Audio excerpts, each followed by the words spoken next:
18 horas. Notícias de Manaus, Amazonas, Brasil e do mundo. Agora na Mix. Estamos juntos a partir de agora aqui no programa 18 horas. Muitíssimo obrigada pela sua companhia. Você sintonizado em 100,7. Estamos juntos até as 7 da noite. Aqui eu e Cid Soares. Boa noite, Cid. Hello, baby. Boa noite. Tudo certo? Tudo certo. Tudo pronto? Já. Vamos lá. Muitas notícias. Vamos lá. Muitas notícias pipocando, gente. Afinal de contas, a nossa produção é assim, em tempo real, ok? Agora em Manaus, 6 horas e 1 minuto. 18 horas. E vamos aos destaques do programa de hoje. O presidente Jair Bolsonaro é internado em São Paulo e cancela a visita a Manaus, que aconteceria nesta sexta e sábado. Acabou de chegar em São Paulo, por acaso, né? Exato. E olha só, o governo do Amazonas adota política de extermínio de pessoas pobres. A afirmação é da Associação Brasileira de Antropologia. E o Conselho Estadual dos Direitos Humanos vai além e afirma que o governo atual não tem política de segurança pública e é contrário aos direitos humanos. Nosso destaque também que Manaus segue sem vacina. A primeira dose é inexistente por enquanto da vacina contra a Covid-19. 18 horas. Começa agora o programa 18 horas de hoje, quarta-feira, dia 14 de julho de 2021. Você está ouvindo 18 horas. O presidente Jair Bolsonaro é internado e cancela a visita de Manaus, que aconteceria nesta sexta-feira e sábado.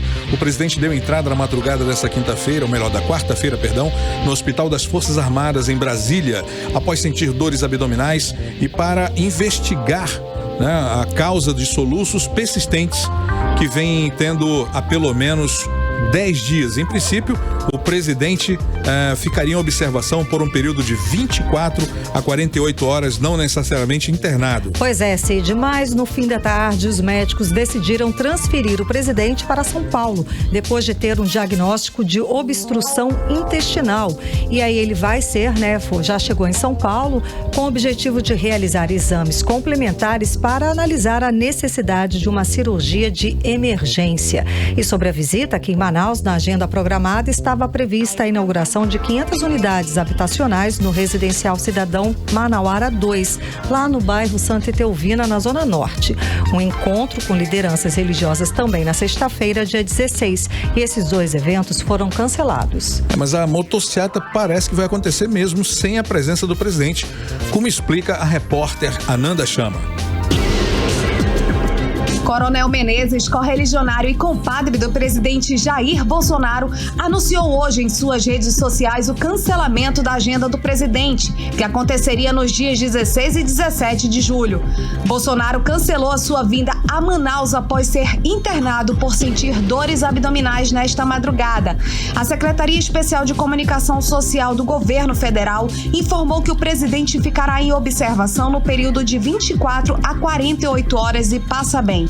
Durante a sua visita a Manaus, no dia 16, o presidente iria participar da inauguração de 500 unidades habitacionais no residencial Cidadão Manauara 2, localizado no bairro Santa Etelvina. E no dia 17, iria comandar uma motociata com apoiadores.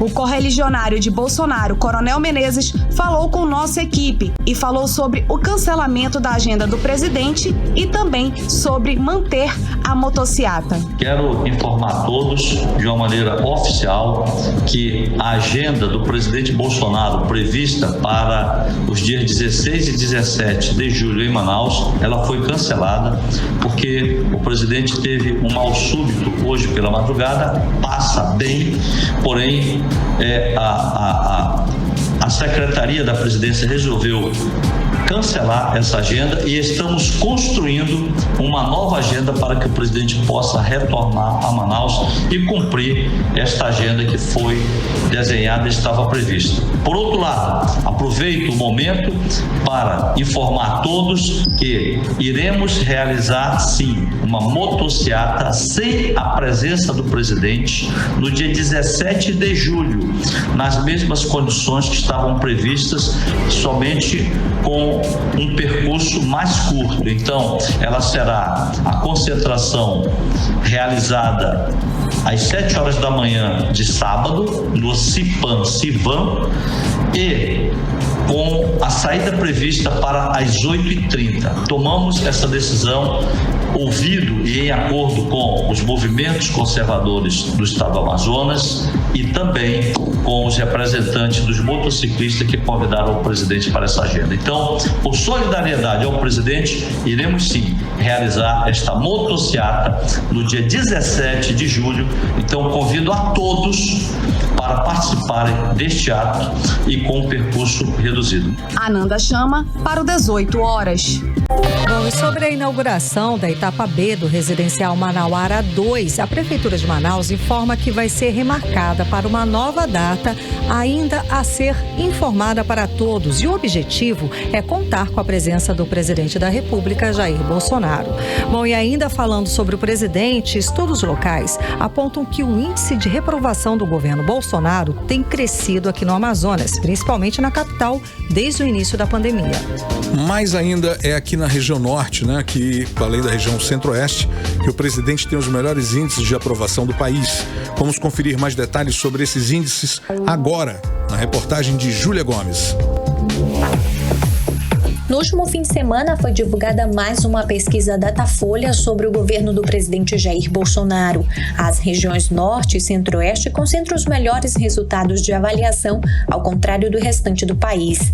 As duas regiões têm um menor percentual de brasileiros que acreditam que há corrupção no atual governo e juntas têm ainda o maior percentual dos que consideram o governo ótimo ou bom. Mas na contramão, aqui no Amazonas, monitoramentos locais do Instituto de Pesquisa Pontual mostram um cenário diferente. Eric Barbosa, diretor do Instituto, afirma que tem sido observado um crescimento, principalmente desde o início da pandemia, do índice de reprovação do presidente Jair Bolsonaro no estado, especialmente em Manaus. Logo no início da sua gestão, ele tinha uma aprovação muito alta aqui no Amazonas, mais especificamente na capital.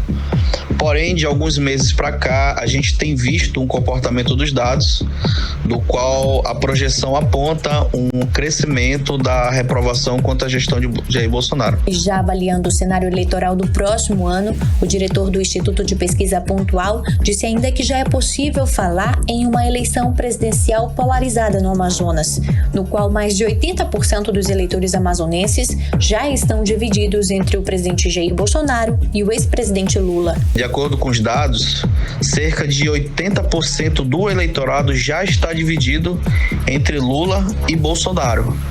E de acordo com a margem de erro em 3 pontos percentuais para cima e para baixo, eu posso apontar que hoje nós temos uma disputa ombro a ombro entre Jair Bolsonaro, atual presidente, e o ex-presidente Lula, aqui principalmente em Manaus, na capital, que é onde a gente mais monitora as pesquisas de intenção de voto. Isso é um dado alarmante, principalmente para o Jair Bolsonaro, que é o atual presidente, visto que no processo eleitoral surge cada vez mais fatos novos que podem influenciar a opinião do eleitor. Júlia Gomes para o 18 horas. Você está ouvindo 18 horas. E a Justiça negou o pedido de habeas corpus e manteve a prisão do delegado Samir Freire, que comandava o setor de inteligência do governo Wilson Lima. Ele foi preso pela Polícia Federal no último dia 9, durante a Operação Garimpo Urbano, que investiga roubo de ouro por agentes da Secretaria Executiva Adjunta de Inteligência. Com a decisão, o desembargador Jomar Fernandes manteve aí Samir Freire preso por 30 dias. Ele manteve a prisão temporária de 30 dias do delegado Samir Freire e não de 5 dias, como queria o advogado de defesa. Pois é, essa prisão do secretário de inteligência do governador Wilson Lima escancarou a podridão, em que se encontra a segurança pública aqui do Amazonas. O secretário que deveria proteger a população, trabalhar para isso, segundo o Ministério Público do Estado, agia como um bandido. Samir Freire é acusado de usar a estrutura da secretaria para roubar ouro. Segundo as investigações, o grupo dele pedia dinheiro para liberar as cargas e ameaçava os empresários com flagrantes forjados. Cid, agora, nessa situação toda, é importante destacar aqui que a conduta dele, dos outros policiais presos nessa operação, não reflete, é claro, não condiz com a postura da corporação toda, claro, de toda a corporação, lógica. A gente sabe que é composta por homens e mulheres honrados, comprometidos com a missão da segurança, sem dúvida alguma. Esse fato mostra a exceção, tá? Mostra que o que de errado acontecia na segurança pública aqui do estado do Amazonas. Vale destacar que é nessa secretaria que é feito todo o trabalho de inteligência da Secretaria de Segurança e, pasmem, era comandada por um agente público desse nível, capaz de qualquer coisa. Olha, só somando a isso, viu, Karime? Muitas vezes a gente enxerga a cabeça, a cúpula errar e isso passar com efeito dominó para a corporação. Acredito que aqui não é o caso. Claro que não. Né? E espero que realmente eles não se deixem levar por isso. É uma história que não poderia ser imaginada nem pelo melhor roteirista de filme policial do mundo. É a decadência em último grau do nosso sistema de segurança. E como eu disse, a podridão de um sistema que hoje fede a corrupção, fede a milícia, fede a tudo que não presta numa instituição tão importante para a nossa sociedade. Cid, é o reflexo de um governo manchado por denúncias de corrupção, em que o próprio governador Wilson Lima dá um mau exemplo e hoje responde a processo no Superior Tribunal de Justiça, acusado, é grave essa acusação, gente, pela Polícia Federal e pela Procuradoria-Geral da República de chefiar uma organização criminosa que roubou recursos da saúde pública do estado. Agora a sociedade fica sabendo desse escândalo grave na segurança pública. E se investigarem em outros setores, provavelmente vão encontrar irregularidades dessa administração. Eu queria depois ver os comentários também da rapaziada que está inumano acompanhando tudo, né? Que existe aí uma suspeita, viu, Karime, de que a Secretaria de Inteligência, sob o comando de Samir Freire, monitorava e grampeava os políticos que faziam oposição ao governador Wilson Lima. Isso também é muito grave. E o delegado Péricles, que já havia feito essa denúncia, pediu que o Ministério Público faça uma auditoria no sistema Guardião, que é usado pela Secretaria de Inteligência para gravar conversas telefônicas. Isso tem que ser feito o mais urgente possível. Sem dúvida, já era para estar acontecendo, né? Bom, com isso tudo que vem sendo registrado na segurança pública aqui do estado do Amazonas, a Associação Brasileira de Antropologia afirma que o governo do Amazonas adota política de extermínio de pessoas pobres. A declaração foi feita por causa da atuação das forças policiais do estado em chacinas registradas no governo Wilson Lima. O Conselho Estadual dos Direitos Humanos concorda com o posicionamento dos antropólogos e reforça que o governo atual não tem política de segurança pública e é contrário aos direitos humanos. A repórter Odinê Araújo tem os detalhes sobre toda essa história pra gente. Vamos acompanhar. A Associação Brasileira de Antropologia, ABA, publicou uma nota em que diz ser preocupante a atuação das forças policiais no Amazonas. A entidade exige a apuração de ações, como as chacinas registradas no governo Wilson Lima. De acordo com a nota, o que se percebeu no atual governo foi o fortalecimento de uma política de segurança pública dirigida para o extermínio de pessoas pobres e periféricas, negras e indígenas, conforme o professor Gabriel Feltran, da Universidade Federal de São Carlos e membro da ABA. A nota da Associação Brasileira de Antropologia expressa a preocupação com uma sequência de eventos gravíssimos, chacinas, mortes de várias pessoas em sequência, tratados como casos isolados e eventuais, quando parece haver uma regularidade nesses casos. A entidade usou informações de reportagem investigativa da Folha de São Paulo sobre pelo menos 7 pessoas executadas por membros da Polícia Militar na cidade de Tabatinga, no interior do Amazonas, entre os dias 12 e 13 de junho desse ano. As mortes ocorreram após o assassinato de um policial militar. Segundo a associação, essa não é a primeira acusação de chacina na atual gestão da da Segurança Pública do Amazonas. A nota também informa a morte de 17 pessoas em outubro de 2019 no bairro Crespo, em uma operação policial. Os indícios de chacina negados pelo inquérito da Polícia Civil foram descritos em relatório do Ministério Público do Estado. Também foi citado o confronto na região do Rio Abacaxis, no município de Nova Olinda do Norte, durante a operação da Polícia Militar em agosto de 2020. O Ministério Público Federal recebeu diversos relatos de abuso e violação de direitos contra populações tradicionais. Na ocasião, a Comissão Pastoral da Terra denunciou a morte de 5 pessoas, além do desaparecimento de adolescentes e pessoas feridas. Segundo a nota da aba, que representa os antropólogos, esses acontecimentos tornam temerosa a informação de que entre os dias 7 e 18 de junho deste ano, 55 pessoas morreram violentamente em Manaus. A nota também traz os dados da série de ataques do crime organizado em Manaus e região metropolitana, que novamente trouxe a Força Nacional de Segurança para a capital. O presidente da Comissão de Direitos Humanos da OAB, Ordem dos Advogados do Brasil no Amazonas, Caupolicán Padilha Júnior, concorda com a nota da entidade e acrescenta que a violência policial, entre outros, é fruto da ausência de política de segurança pública do governo do estado. Esse governo nunca teve uma política de segurança pública, mas também, isso a gente percebe de forma muito clara, é um governo muito refratário aos direitos humanos. É um governo muito... As decisões institucionais, elas são muito desumanas e muito resistentes a uma política ou até a valores humanos e a valores dos direitos humanos. Então, a consequência, basicamente, é isso.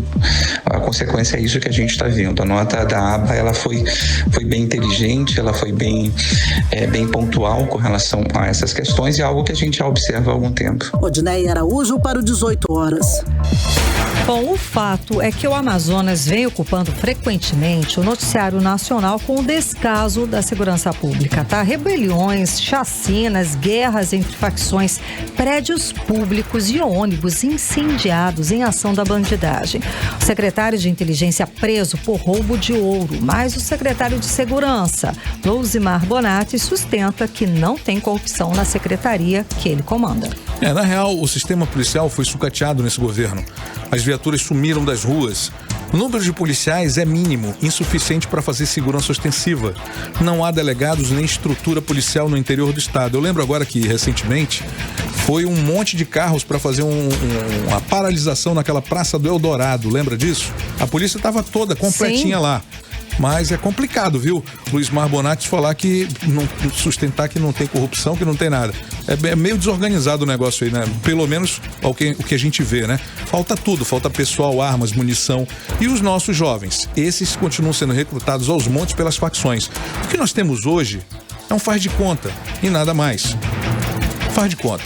Por isso que a população reclama tanto da falta de segurança, que é apontada hoje como o principal problema da nossa cidade. Cid, e ainda vou mais, assim que você falou do pessoal da galera do aplicativo humano, que queria saber o que eles estão pensando, Sim. O que eles falam sobre isso, pois é, tem um comentário aqui, eu vou puxar, o pessoal está participando. Bom, ele fala o seguinte: é impressionante e inacreditável como o governo Wilson Lima se mantém, apesar de uma quantidade incomensurável de denúncias em todos os setores onde estão os deputados, tá? Nós estamos à deriva. Segue aqui o comentário falando do Agnus Augusto Veloso aqui pelo aplicativo humano. Estamos à deriva. O que você falou é o que reflete a sensação da população aqui no Amazonas. Agora em Manaus, 6 horas e 18 minutos. Você está ouvindo 18 horas. E agora nós vamos direto para Brasília conversar com o correspondente do 18 horas em Brasília, o jornalista Carlos Eduardo Matos. Carlos Eduardo, boa noite. Temos informações, sobre a chegada do presidente Jair Bolsonaro em São Paulo. Ele que foi internado ainda durante a madrugada em Brasília, Ficaria lá 24 a 48 horas, mas os médicos acharam melhor transferi-lo para São Paulo para realizar outros exames e aí ver a necessidade ou não de uma cirurgia de emergência, não é? Carlos Eduardo, boa noite. Carlos Eduardo, infelizmente nós temos o teu retorno de áudio, mas nós não estamos escutando você. Vamos tentar refazer essa conexão. O nosso enviado, nosso correspondente em Brasília, Carlos Eduardo Matos, que tem as informações sobre a chegada do presidente Jair Bolsonaro, o que vai acontecer lá em São Paulo. Ele que deu entrada na madrugada desta quarta-feira no Hospital das Forças Armadas em Brasília, depois de sentir dores abdominais, né? Ele foi internado para investigar a causa de soluços persistentes que vem tendo há pelo menos 10 dias. Como eu disse, em princípio, o presidente ficaria em observação por um período de 24 a 48 horas, tá? Mas, não necessariamente internado, mas os médicos acharam melhor que transferi-lo para São Paulo para mais exames e ver a necessidade aí de uma operação de emergência. A internação do presidente Jair Bolsonaro, é claro, foi manchete em os principais sites de notícias do mundo inteiro. Por exemplo, nos Estados Unidos, do Washington Post, a manchete foi o seguinte: o presidente brasileiro foi internado por problemas de soluços. O problema ficou evidente num discurso em que Bolsonaro soluçou 14 vezes no primeiro minuto de fala. The Guardian, no Reino Unido, destaca também a internação de Bolsonaro e afirma que o problema persiste há 10 dias e que Bolsonaro pode ser operado com urgência. Na Argentina, o Clarim diz que o presidente Bolsonaro foi internado às pressas em Brasília e que pode seguir para uma operação de emergência. Já conseguimos o contato com o Carlos Eduardo? Vamos fazer o contato telefônico. Ainda não conseguimos, vamos entrar com ele, que ele está acompanhando toda essa movimentação e tem as informações se o presidente deve ter chegado agora há pouco, chegou agora há pouco em São Paulo, e ele vai trazer pra gente as informações sobre em que hospital, em que pé está, a repercussão disso em Brasília. É claro que temos também a informação de senadores, de políticos apoiando, postando mensagens de apoio e de recuperação rápida da saúde do presidente Jair Bolsonaro. Então, Karime, o Carlos Eduardo, quando eu falei com ele pela manhã, ele até me falava que indo em direção ao Senado, ele passou e viu as primeiras movimentações de toda a imprensa em Brasília, já indo para o Hospital das Forças Armadas para acompanhar essa chegada do Bolsonaro por lá. Lá em Brasília. Exatamente, ainda em Brasília. A expectativa era que ele ficasse internado aí, ou em observação, melhor, de 24 a 48 horas, não necessariamente no hospital, mas avaliaram aí, os médicos reavaliaram a situação e acharam melhor transferi-lo para Brasília. Já temos na linha Carlos Eduardo. Hoje vamos só por linha de telefone, né? Infelizmente não teremos o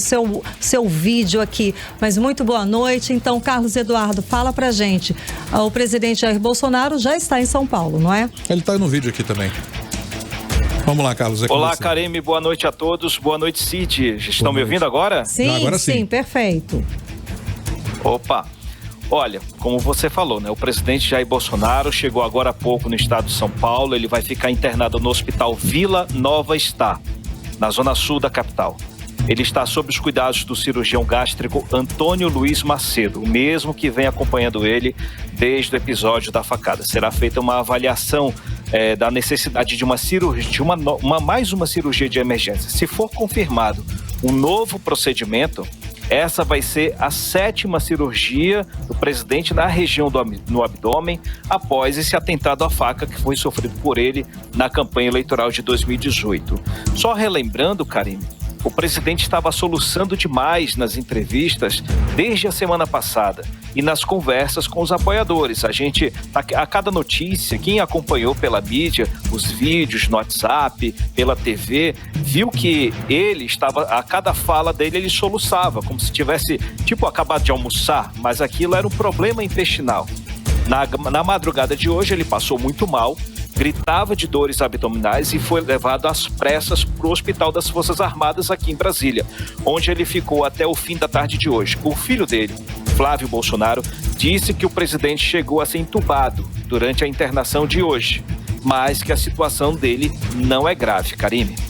Então vamos torcer para a pronta recuperação do presidente, sem dúvida alguma. Agora, hoje teve sessão da CPI da Covid-19 no Senado Federal e voltaram ao depoimento da diretora técnica da Precisa Medicamentos, Emanuela Medrades, que ontem teve toda aquela confusão, a sessão foi suspensa, retomaram a sessão e resolveram suspender e adiar para hoje. Hoje, Emanuela resolveu falar o que não falou na sessão de ontem. Não é, Carlos Eduardo? Conta pra gente. Exatamente, Karine. Ela falou hoje após um acordo entre a CPI e o presidente do STF, ministro Luiz Fux, que concedeu a ela, no dia anterior, um habeas corpus, para que ela tivesse o direito de ficar em silêncio para perguntas às quais ela pudesse produzir provas contra si.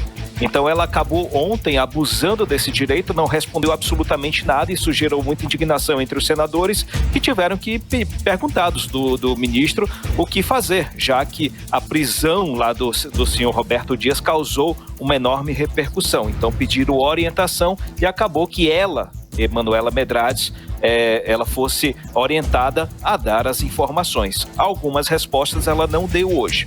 O fato é que Emanuela Medrades, ela é uma das diretoras da Precisa Medicamentos, que é representante do laboratório indiano Bharat Biotech, que tinha um contrato com o Ministério da Saúde para fornecer 20 milhões de vacinas.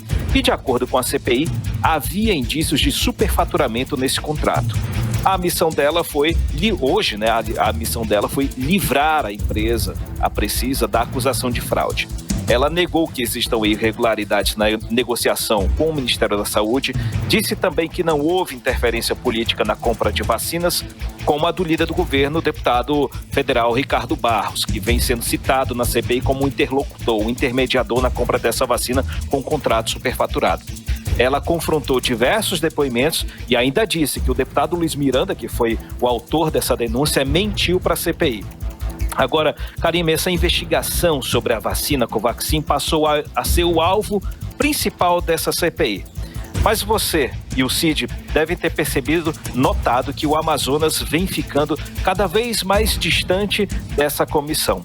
Pouco se fala sobre a crise do oxigênio no Amazonas por motivo dessa investigação do superfaturamento. Então a CPI ganhou um novo alvo. Só o senador Marcos Rogério hoje citou o Amazonas, que a CPI não quis investigar a fundo os indícios de corrupção de dinheiro federal no estado do Amazonas. Hoje eu resgatei esse tema. Falei com alguns senadores perguntando o que ainda falta ser investigado sobre a crise de oxigênio no estado do Amazonas. Primeiramente, eu conversei com o senador Eduardo Braga. Ele disse que os fatos estão praticamente esclarecidos, mas resta o depoimento de uma pessoa. Vamos ouvir o senador Eduardo Braga e saber de quem ele está se referindo.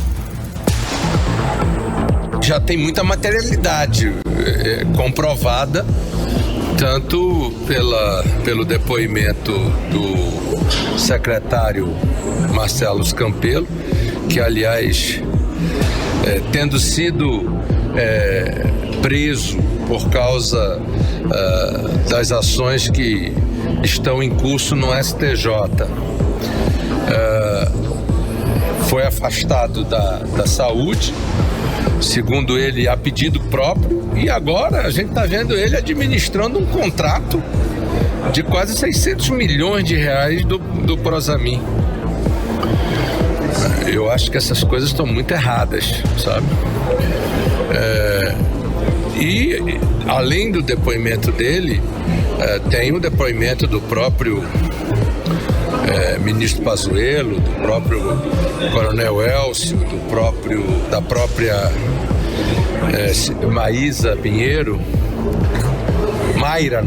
Mayra Pinheiro, que trouxe muitas informações. Nós temos muitos documentos. Há um depoimento que eu sempre achei importante e que até hoje não foi marcado, do tal do JP. Hoje não foi marcado. Então, com relação a essa questão, acho que tem muito documento já tem muita comprovação. Eu sempre disse que ficou comprovado que dinheiro tinha muito Nós tínhamos em dezembro quase 500 milhões em caixa, em janeiro mais de 500 milhões, em fevereiro mais de 500 milhões. Portanto, não faltou dinheiro, faltou competência, compromisso por parte do governador, por parte do secretário de saúde. E isso, lamentavelmente, criou uma situação em que milhares de amazonenses morreram, né? Você acompanhou a fala do senador Eduardo Braga, que compõe a CPI do Senado, falando justamente sobre a realidade aqui do Amazonas, né? O que aconteceu, o que faltou, né? Quem faltou comparecer para depor lá na CPI da Covid-19 do Senado Federal. Carlos Eduardo, será que aí essa página Amazonas já foi virada, já acabou? Está quase, né? Pelo que se percebe, mas esse JP a quem Eduardo Braga se refere é João Paulo Marques, ex-secretário executivo de saúde do estado do Amazonas. A convocação dele para depor na CPI foi aprovada logo no início da comissão, na abertura dos trabalhos. Mas o depoimento dele nunca foi agendado pelo presidente, o senador Omar Aziz. João Paulo foi preso pela Polícia Federal na Operação Sangria e é um dos acusados na denúncia feita pela Procuradoria-Geral da República ao Superior Tribunal de Justiça por desvios de recursos públicos durante a pandemia. Eu também falei com o vice-presidente da CPI, o senador Randolfo Rodrigues. Ele disse que o caso do Amazonas, na opinião dele, está praticamente elucidado. Vamos ouvir. A situação do Amazonas, particularmente, eu já tenho conclusão, e a maioria dos membros dessa comissão parlamentar de inquérito já tem conclusão. Houve uma sequência de erros, houve uma sequência de crimes que levou ao colapso de janeiro lá. Eu não tenho dúvida que esse vai ser um dos elementos da responsabilização do senhor Eduardo Pazuello, do senhor Elcio Franco, da senhora Mayra Pinheiro. Eu não tenho dúvida que o relatório final também apontará para as responsabilizações do senhor governador do estado, do senhor secretário de saúde. Não está tendo mais inquisições sobre a situação do Amazonas, porque no caso do Amazonas, essa CPI já tem uma conclusão. Eu diria mais, essa é uma conclusão que talvez seja uma das raras conclusões que une os 11 membros da CPI. Talvez da bancada do governista, não em relação aos atores do governo federal, mas em relação ao governo estadual, isto é algo que não há dúvida da parte do conjunto da CPI. Isso é uma das raras unanimidades nossas. Tá aí, então a gente acompanhou a fala do senador Randolfo Rodrigues, tá? Que é vice-presidente da CPI da Covid no Senado Federal, deixando claro que a questão do Amazonas, ele já tem essa absoluta certeza da responsabilidade do governador Wilson Lima e do secretário, né? Que na época era o Marcelo Campelo. Então ele já, para todos os membros da CPI, ele foi claro, não é, Carlos Eduardo? Para eles a responsabilidade está lá. Eles também têm a parcela dessa responsabilidade. Com certeza, Karime. Vale ressaltar uma questão. Nosso trabalho como jornalistas também, a responsabilidade do programa 18 Horas, que tem um representante lá no Senado Federal acompanhando, é nossa responsabilidade trazer esse assunto à tona e manter quente o assunto do Amazonas, apesar de toda essa investigação, que também é importante do caso da Covaxin. Claro que o senador Randolfo está concentrado nesse esquema, nesse suposto esquema de corrupção na compra das vacinas Covaxin, igual ao senador Omar Aziz. Então ele não vê mais necessidades de novos depoimentos. Para ele, a parte do Amazonas, da investigação sobre o caso da crise do oxigênio do Amazonas, deve fechar do jeito que está. Mas a gente vai continuar acompanhando. Essa pergunta que eu fiz é para puxar o fato de que a CPI deve ser, sim, prorrogada por mais de 90 dias. O presidente do Senado Federal ainda não anunciou, mas em conversa com o presidente da CPI, o senador Omar Aziz, ele garantiu que a CPI deverá, sim, ser prorrogada, a menos que haja um fato novo. O que daria força para que a CPI continue investigando, aqui em Brasília, continue investigando os fatos ocorridos no Amazonas, seria a instalação de uma nova CPI, só que na Assembleia Legislativa do Amazonas, e com a descoberta de novos fatos. Mas isso provavelmente não deve acontecer. Volto com você, Karime. Pois é, muitíssimo obrigada, Carlos Eduardo, pelas suas informações. Bom trabalho, boa noite. Um abraço, até mais, até amanhã. Até amanhã. Boa noite. Agora às 6h33. Conversamos com o nosso correspondente do programa 18 horas em Brasília, o jornalista Carlos Eduardo Matos. Você está ouvindo 18 horas. E ainda hoje aqui no 18 horas, Manaus segue sem vacinação da primeira dose contra a Covid-19. Esse é o nosso assunto em instantes, logo após a playlist. Agora sim, né? Vamos saber a previsão do tempo e temperatura para esta noite com Karime Leão. Previsão do tempo. Bom, a previsão, segundo informações do Climatempo, é de chuva rápida durante a noite e a madrugada. A mínima prevista é de 23 graus, a máxima não deve passar dos 31 graus. As chances de chuva são de 67% e a umidade relativa do ar fica entre 52% e 90%. Mix. E o Rio Negro baixou mais 2 centímetros de ontem para hoje. Agora a cota das águas aqui no Porto de Manaus é de 29 metros e 65 centímetros. Agora já são 37 centímetros a menos que a marca recorde atingida no dia 16 do mês passado. 18 horas.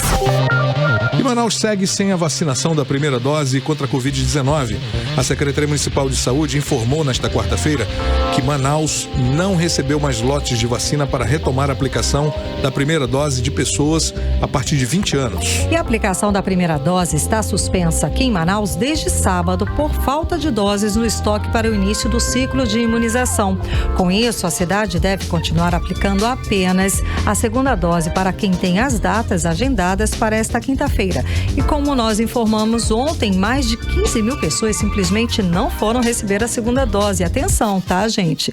Vocês não estão protegidos contra a Covid-19. Precisam completar, né, o ciclo de imunização, vai lá no posto de saúde e vão receber a segunda dose, que essa sim está garantida ainda. Certíssimo. E olha, para esse grupo é importante lembrar de levar documento de identidade com foto, CPF, comprovante de residência original e a cópia.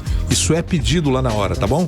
Outras informações, como locais e horários, estão no site imuniza.manaus.am.gov.br. Bom, e além de Manaus, Rio Branco, Salvador, Campo Grande, Natal e Porto Velho também estão aplicando somente a segunda dose da vacina, tá?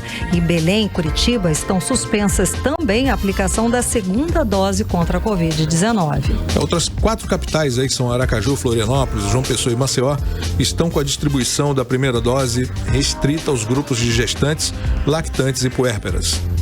18 horas. E deputados que votaram contra a prorrogação de estado de calamidade aqui no Amazonas dizem que a proposta do governo é para dispensar mais licitações e favorecer aliados. A reportagem é de Odinê Araújo.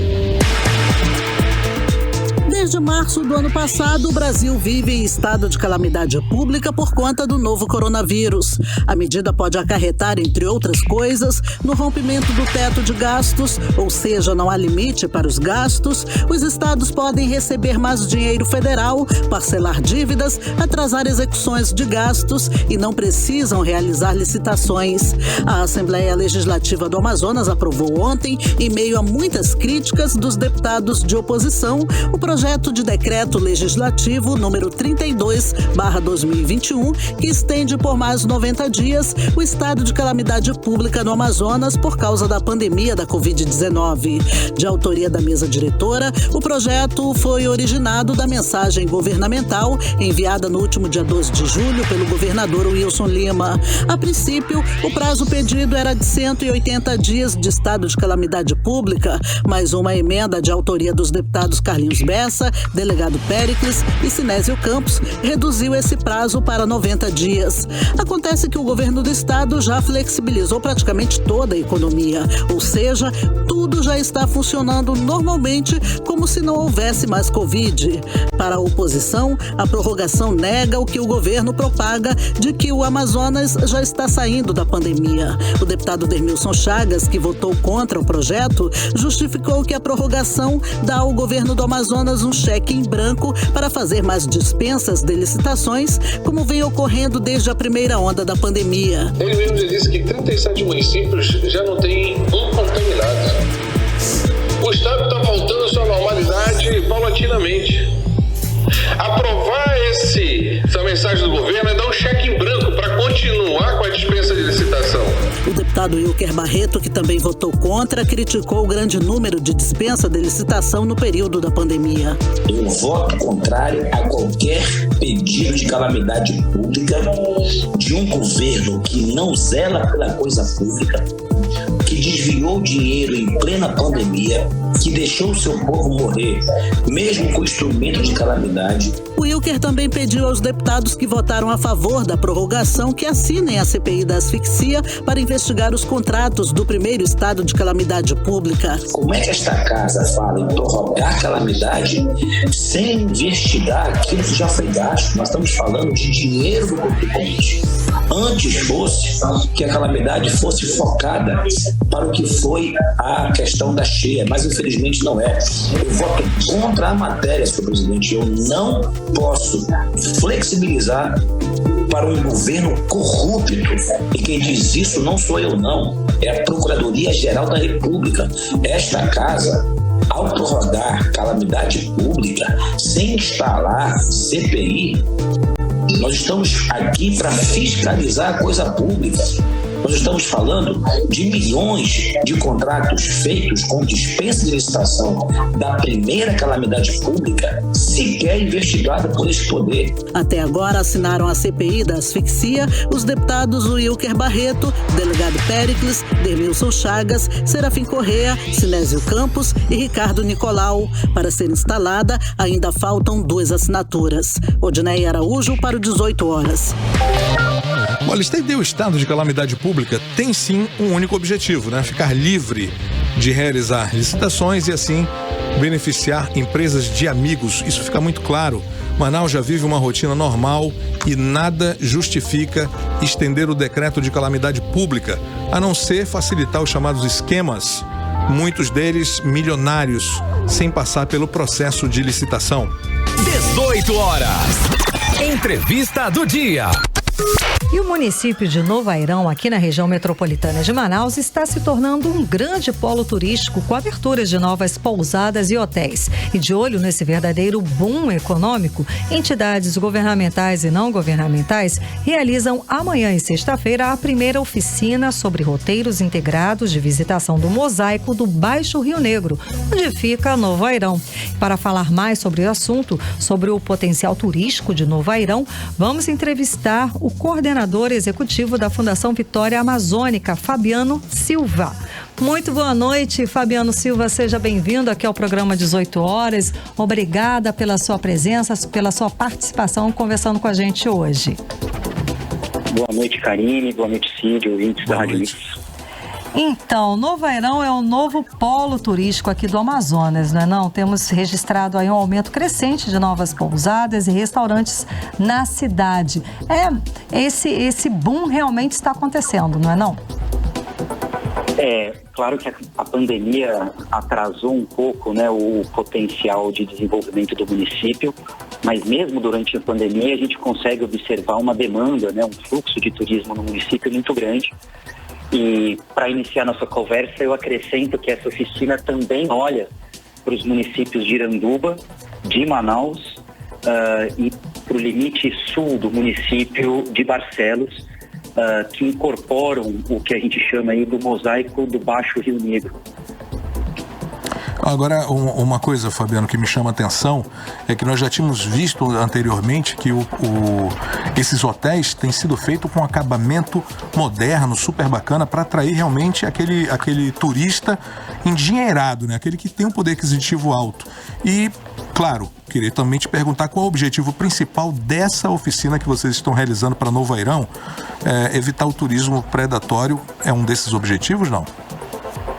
Também.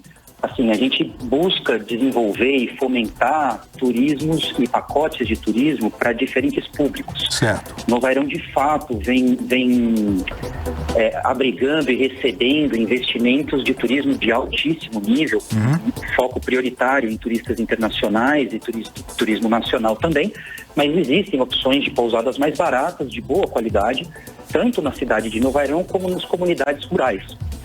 O grande objetivo dessa oficina é trabalhar junto com o trade turístico, com guias, com pousadas, com hotéis, com agências de turismo, para a gente fazer um grande levantamento dos potenciais dos roteiros que existem, dos atrativos que existem nessa região, para a gente começar um trabalho de articulação desses atores, para a gente desenvolver produtos efetivamente que possam ser comercializados para turistas de Manaus, de São Paulo, do Rio de Janeiro ou internacionais. Então, o nosso primeiro passo nessa oficina é ter uma conversa expandida com todo o trade para literalmente colocar num mapa essas experiências, esses atributos turísticos, e daqui para o próximo ano e meio a gente vai trabalhar com esse grupo grande de empresas e organizações para qualificar esses produtos, para treinar esse pessoal, para buscar sinergia entre diferentes atrativos turísticos e dessa forma fomentar e promover um turismo planejado, ordenado, que não traga nem para Novairão, nem para Iranduba, nem para Manaus os riscos de um turismo abusivo, que não respeite as condições ali das áreas onde estão sendo feitas ou a cultura das populações que estão recebendo esses turistas, né? Então, o nosso grande esforço aqui é de fomentar um planejamento e a integração desses atores que trabalham com turismo no Baixo Rio Negro.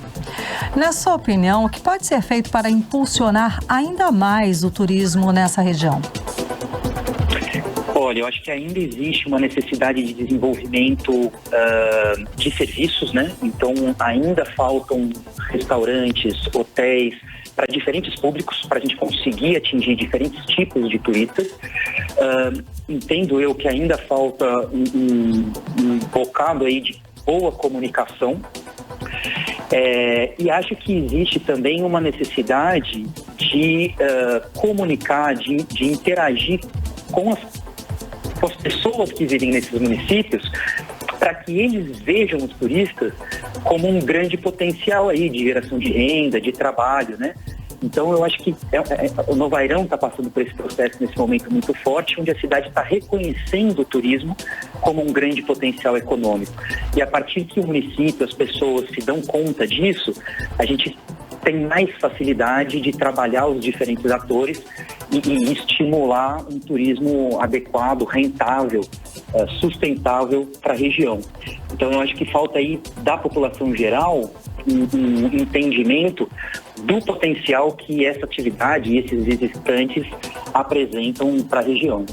Certo, secretário, só para finalizar, vamos agora aos serviços, né? A primeira oficina sobre roteiros integrados de visitação do Mosaico do Baixo Rio Negro começa quando e como é que a gente pode participar? Perfeito. Essa é uma oficina fechada para profissionais da área de turismo que atuam na região, Manaus, Iranduba, Novairão e Barcelos. A oficina vai acontecer das 9 da manhã à 1 da tarde, de maneira híbrida, presencial em Novairão para o público de Novairão e online para quem não estiver na cidade.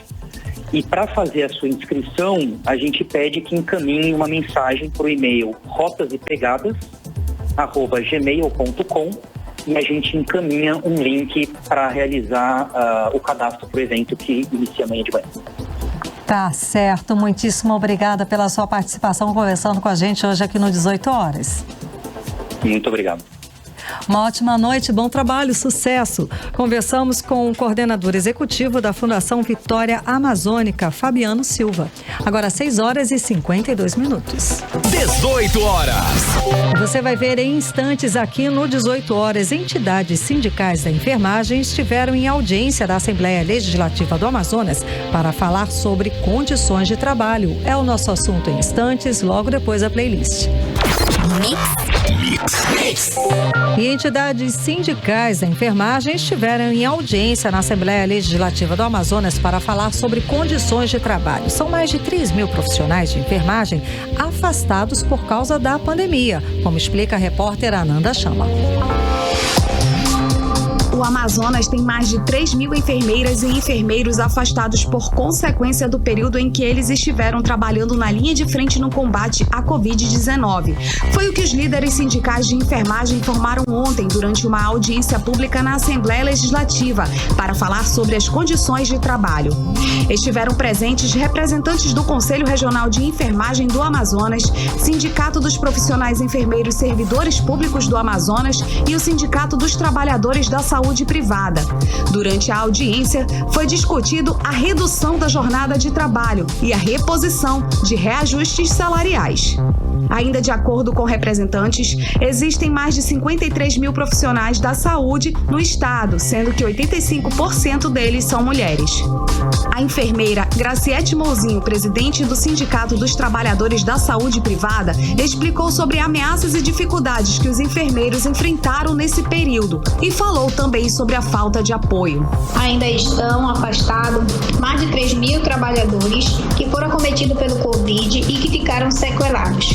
Alguns estão voltando mesmo doentes, né? Porque as ameaças são constantes, até porque eles deram entrada no INSS e muitos até agora não conseguiram um auxílio. Para não passar necessidade, eles estão voltando ao trabalho.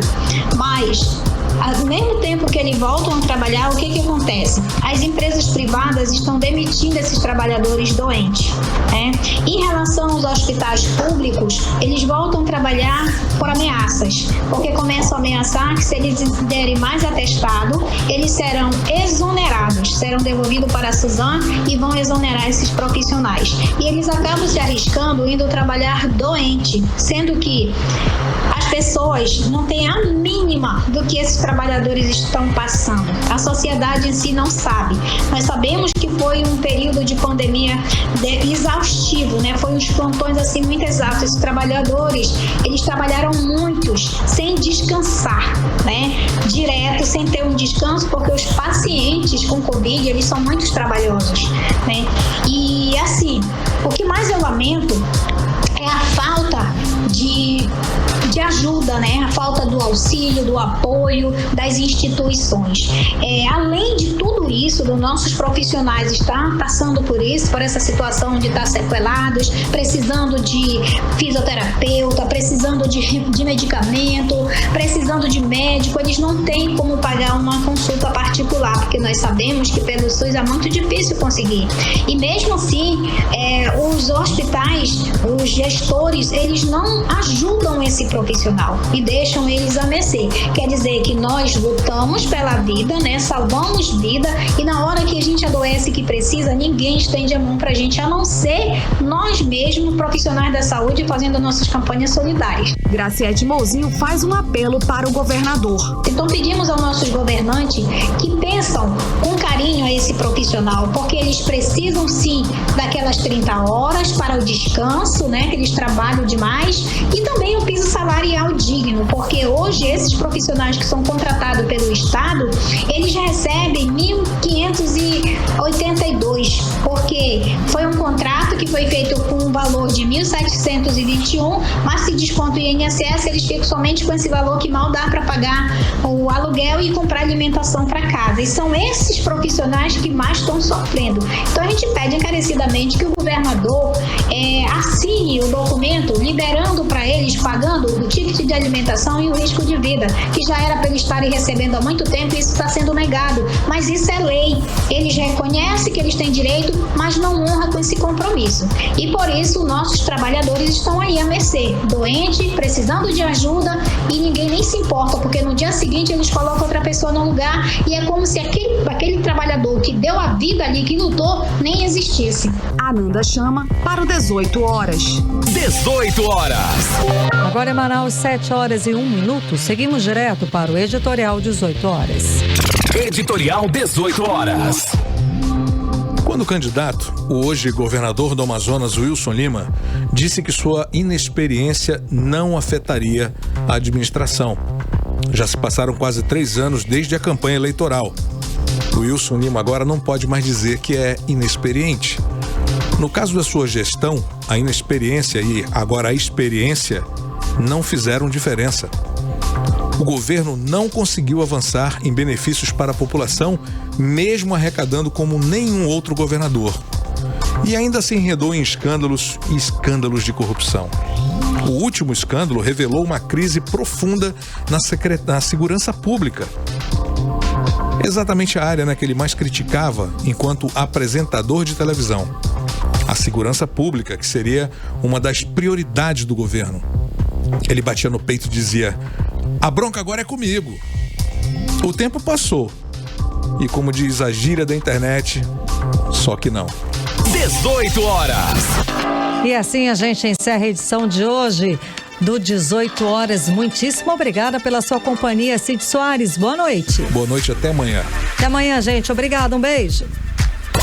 Você ouviu 18 horas. As notícias do Brasil e do mundo. De volta amanhã.